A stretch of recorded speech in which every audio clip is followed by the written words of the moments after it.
What's up, y'all? Welcome back to another sermon meditation. I've been listening to a lot of sermons this last couple of weeks, but this sermon really stuck out to me. It's from Pastor Furtick. It's titled, Your Messy Next Step. One of the main things that have been with me when I heard that sermon is a key word he used in describing what he was talking about in the sermon, and the key word was surrender, and understanding the different aspects of understanding your surrender and trusting God in your surrender. And the story he used was Jacob's story, and understanding that Jacob had a lot of messy things going on. He made some mistakes, but God still blessed him, and what Jacob came to was a place of where he had to surrender and trust God in that surrender, that God would take care of everything. And God did take care of everything and made generations out of him. And I think a lot of times, and I've been really in this introspective space as the year's coming to a close, seeing my year. The reason why surrender stuck out to me was because that was the plan this year. This excerpt that I'm about to share captivated the whole sermon for me, because it was a moment of him just describing the story, but also just teaching as well. And I hope it's edifying to you as it was edifying to me. So without further ado, let's dive into the sermon. Up and down and up and down and up and down like your life. And Jacob isn't moving because God shows up in the middle of his mistake and in the middle of the night and in the middle of sleep, so that you and I know that it is not when we get there that God shows up. It is not when we accomplish that he shows up. It is not when we reach the place of our goal that we meet God. God meets me in the middle. And this is the part of my sermon where you touch 5 people and say, he met me in the middle. And you don't have to say any more than that. You don't have to say what it was the middle of, if it was the middle of a divorce, if it was the middle of a diagnosis, if it was the middle of a battle with sickness, if it was the middle of a season of depression, if it was the middle of you losing your mind, if it was the middle of a nervous breakdown, if it was in the middle of the street when you stood there and said, God, I don't know which way to go. I'm too young to be old. I'm too old to be young. God met me in the middle. I'm too happy to be sad, too sad to be happy. And he met me in the middle. I can't quite name this place yet, but God met Jacob in the middle. And Jacob did not even know the name of the place where he was, but he didn't have to know the name of the place because God knew his name. There is a woman who brought me a letter in Atlanta, Georgia. Her name is Lish. She's watching online right now from Atlanta. Everybody say, hey, Lish. I want to show you her picture so you can see who we're talking about. This is Lish getting baptized just recently at one of our pop-ups at Elevation Atlanta pop-up. Did y'all know our church has pop-ups? Did you know we have pop-ups? We go to different cities. We popped up in Riverside, California today. We're having a pop-up. You can take the picture down right now. Why do we have pop-up church? Because we have a pop-up God. Because the devil is a pop-up devil, and the devil will just pop up at times you don't expect him. So we just take church wherever people are, and God will pop up in the middle of a place. God will pop up in the middle of a struggle. God will pop up in the middle of a panic attack. Have you ever had God just pop up for you? Like boom, zam, wig, right, there it is. Bam, God just popped up, looked like it was over, looked like it was done, felt like it was over, felt like it was done, and God popped up. He turned a grave into a garden. They were weeping for Lazarus, but Jesus popped up, and Lazarus popped up when he said his name. So we baptized her at the pop-up, but she told me I haven't always been on such a good track. Listen what she told me. She said, I had opened several doors to the enemy through the course of my life. And because of that, I ended up on the run from many abusive situations, and one in particular.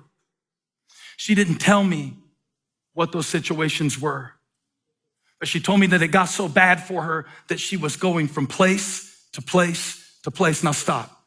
You're thinking, well, my life isn't that bad, is it? But we go from place to place to place. She was doing it physically, but some of us do it emotionally, from place, come on, to place. I'm going to preach till everybody in this church will admit that it's this and it's that. It's this and it's that. It's this and it's that.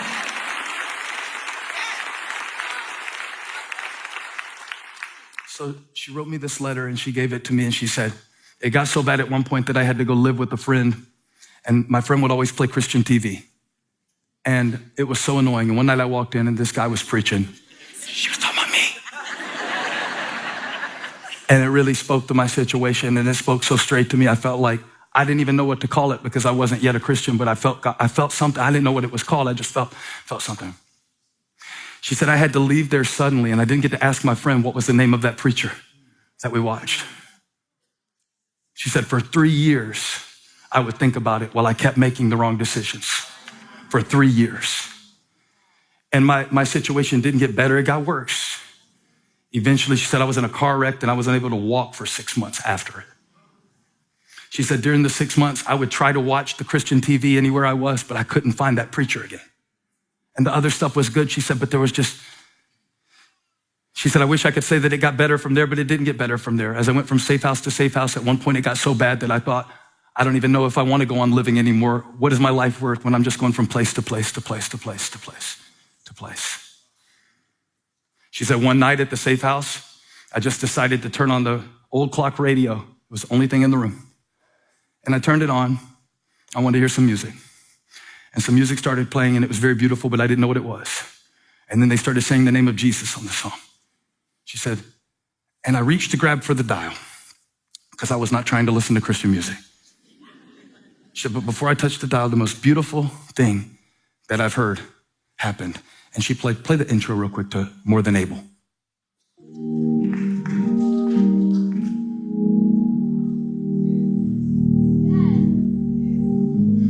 She said, the most beautiful music that I've heard came on the radio. And she said, the presence of God, looking back, I didn't know what to call it, but the presence of God met me in that room. And I began to cry and I began to weep. And she said, I honestly feel that God came into my life when that song was playing. And it said, I've come a long way. I've seen how you work. There's so much goodness and grace, much more than I deserve. And I know who I am, but I can't stay where I'm at. We've come this far by faith, and I just can't turn back because you're not done with me yet. Now listen.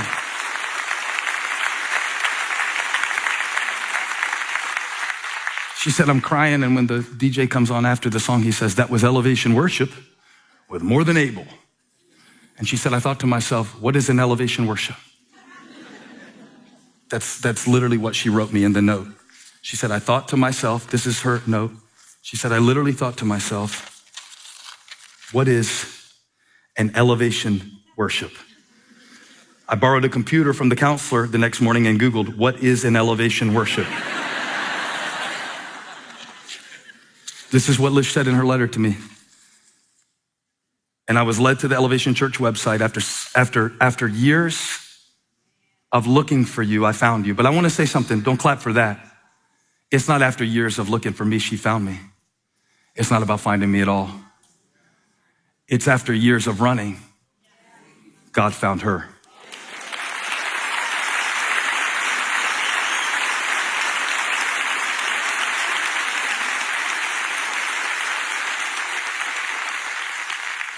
I messed up by showing you the first picture before I read you the letter.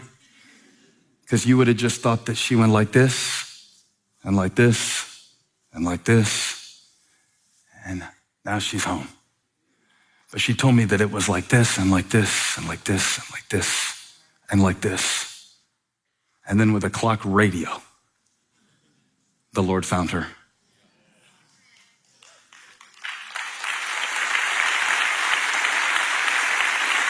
She said she's doing good now.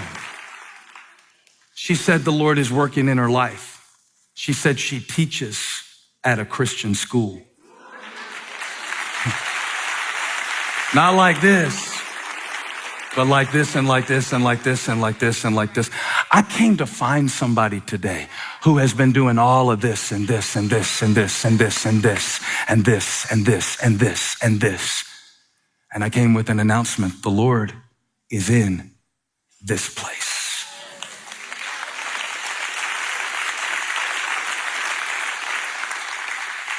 And it's messy. I know it is. But we're celebrating a holiday called Christmas in a few weeks.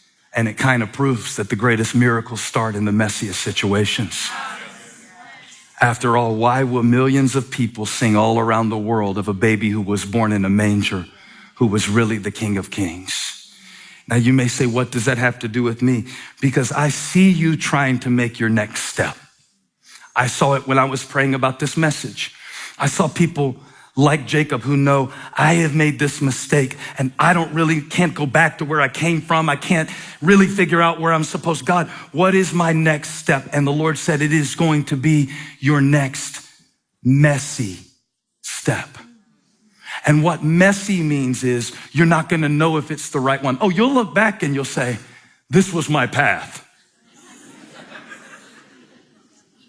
But what is explained as a path later was really experienced as a problem in real time. Everything that God ever did for me that later I could be like, and then God directed my path. It was really this and this and this and this and this. I don't know what kind of day you're having today. You might be doing like this and you're like, that's wonderful for that lady. But what does it mean for me? I'll tell you what it means for you. It means that you cannot forget the God who brought you this far when you remember that you started at rock bottom. You can't come all this way and say, look what I did. No, if it had not been for the Lord, come on, if it had not been for the Lord on my side, I would be dead, I would be down, I would be over. But God is able. But God is able. So you have Jacob lying on the ground, and you have God speaking to Jacob, and you have both things happening simultaneously. You have the nation of Israel in this man who is lying on the ground with no one, with nothing. God is speaking of his descendants, and he doesn't even have one child. God is speaking of his future, and he doesn't even have a single friend. God is speaking to you about things that you can't see in your life. But notice what verse 14 says. It says that there was a ladder that started on the earth and went to heaven, and a voice from the Lord who stood over it. And he said, your descendants will be like the dust. God does stuff in dust.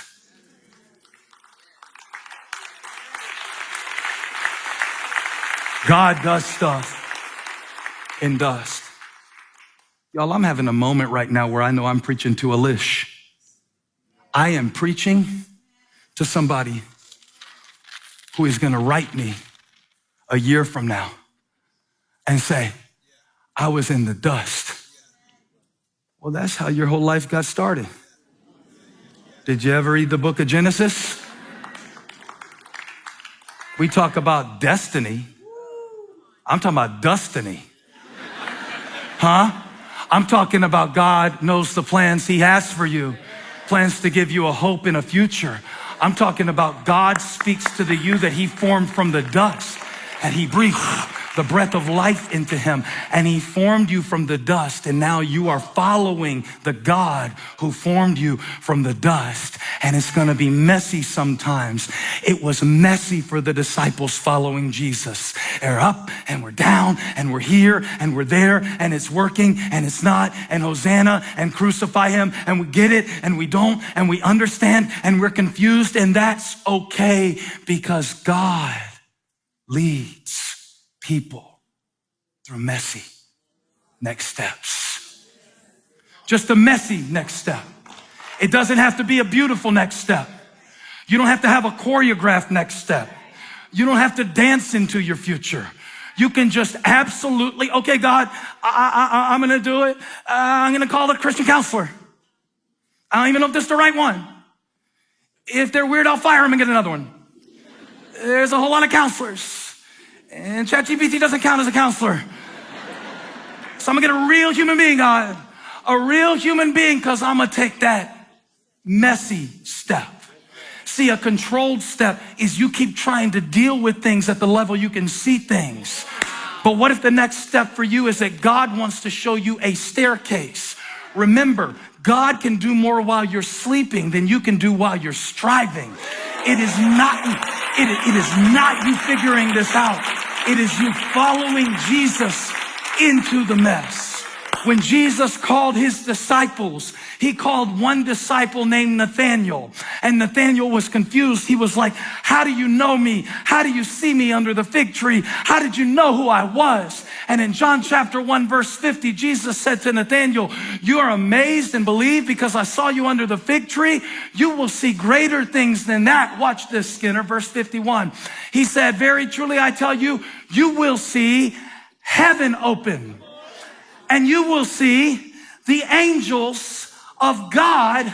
Watch this, flashback, Genesis 28. He said, you will see the angels of God ascending and descending, not on Jacob's ladder, but Jesus said, you will see the angels ascending, put my verse up, boys, and descending on the Son of Man. Who's the Son of Man? Jesus. Who is the ladder that appeared to Jacob in the wilderness? Jesus. Who is the one who is calling to you in this season of your life, saying, we can do this. We can move forward in this. And I came to declare to you that it is not your next step that matters. It is the step that God has already made toward you.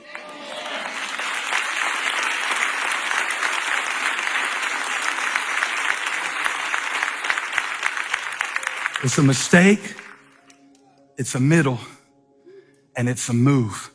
But it wasn't Jacob's move that saved him. It was God's move. God is moving in your situation, man. You say, I can't see him. That's because he put you to sleep to do it. You say, I can't see it. That's because it's covered in dust. But whether it's Genesis or whether it's Jesus, who bent down in the dirt when a woman who committed adultery was about to be stoned, God does stuff in the dust. Your next messy step. That's all it's going to take. It's just your next messy step. Because God has already done the real work. Now you will know what it is today that the Lord is speaking to you about. How could I? I'm not God. You will know the place in your life where it's felt like, I feel like I'm speaking to somebody though, who you thought you had arrived and now you've been in a setback. And you're surprised by it a little bit.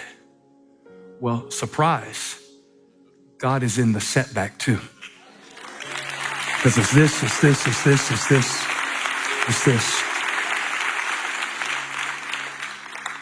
Everyone's standing all over this auditorium and nobody moving to leave at this moment. Where did the Lord find you today? Was it like Lish where you're like, yo, man, I don't even see a way forward? Or was it like Jacob who should have been at the top of his life, but was empty inside? This is a moment for you to decide. Is he your God? And do you trust him? In verse 15, he told Jacob, I am with you, and I will be with you wherever you go, and I will bring you back to this land. I will not leave you until I have done what I have promised you. You know, the Lord didn't say he was going to do everything that we prayed for. He said he would do everything that he promised. Who is that for? And you think for you to take the next step, God has to answer your last prayer. No. He's already done enough. And if the next step he called you to take is just stand still, then you do that. Because the Lord is in this place. Father, I've administered your word with the grace and conviction with which you ministered it to me. Now I put it in your hands. These are your children. These people, they're precious to you. You see where they're running to. You see what they're running from. And you know where you're leading them. I believe that your hand is on Each and every one of them, none too dusty, none too dirty, none too messy, none too far gone. I believe there are some people, God, who have accomplished a lot in earthly standards. There is a spiritual vacuum, and they're starting to feel it right about now. Lord, would you meet that person in that place? And there's somebody listening to me, God, at a point in between, like, I just don't feel like I know what God has called me to do next. I pray that the heavens would be open over them, even if it's just for 30 seconds while I'm praying this prayer. And they would know that angels are coming up and down for the high times, for the low times, that this staircase, this step did not start with them, it started with you. And now, Father, we commit our lives to your grace. Like Jacob said, I will make you my God. I will follow you forward. I thank you, Lord, for what you know about them that they don't know about them. I thank you for what you see in them that they've lost sight of. I thank you for what you're doing that eyes can't perceive. Now lift your hands just a little bit and give that situation to the Lord. Surrender it. You know what it is. I want you to have a strategy. I want you to have a plan, but I want you to have his presence so you could just surrender it to him. Every time in the church I didn't know what to do, I did this. And God did something. Every time with my kids, when I don't know what to do, I do this and I trust God to do something. Every time in my life, when I don't know what to do, I do this. Because it's not strategy that blesses your life, it is surrender. Father, you see all these hands lifted to you right now? Everything they're carrying, every burden that they bear, we place it on Jesus. We see angels ascending and descending on the Son of Man, Jesus. The burden bearer, the shame remover, the way maker, the God who is always with us. Woo! That was quite a sermon. And for me, the one thing I wrote while I was listening to it again is in the middle. That understanding that God will always meet us in the middle, and knowing that wherever we are in the journey, he says to Jacob, I will go everywhere you go with you, is understanding that he's there with us. And when I was saying earlier, in understanding surrender, it's truly knowing that it's what he's promised. And I think that's one of the main things of following him and understanding and loving God, is knowing that even in the mess, he's there. And sometimes your next step will be messy. It will be messy to your human experience, but it's the necessary thing to get to the promise. And I love how he placed it into for me, a mindset in knowing that there will always be an in-between. But the most important thing is, are we listening? Am I listening? And making sure that I'm listening. And this year really brought this fact up to me to show that it really works. To understand that God is in everything. And you don't have to fight. In any moment that I thought I needed to do, I needed to strategize, all he needed for me was to surrender. Because there was something Pastor Furtick also said, is that God can do more while you're sleeping than while you're striving. And our human minds, and especially as me being an artist and just a person that just always wants to do something, create something, that sentence can be like, I attach my striving sometimes because I know that, okay, God, you called me, you've given me a gift, and I'm working, and I'm doing what you placed in my heart. But sometimes he's saying, I need you to just fully surrender. Because when you get there, I don't want you to ever think you can say it was what I did. And that's the truth, because all of it is for his glory. To all be the glory of God.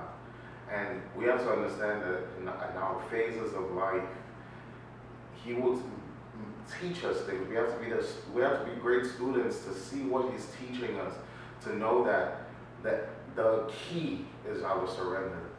The key to the future, the key to the promise, the key to the trust that we need is our surrender. And we have to then learn to trust the surrender and understand wherever we are, wherever we go, that God is going to be there with us and He'll go ahead of us in those things. And this really spoke to me. I really hope that this spoke to you and you were able to take some things from it.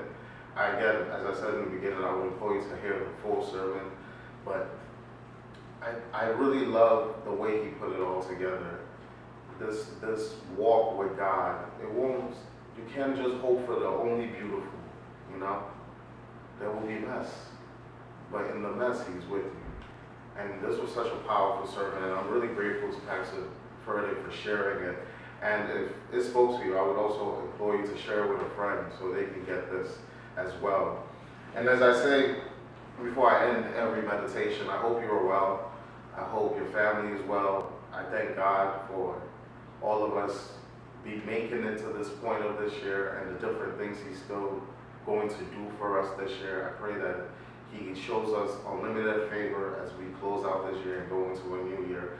Until next time, guys. I'll see you soon.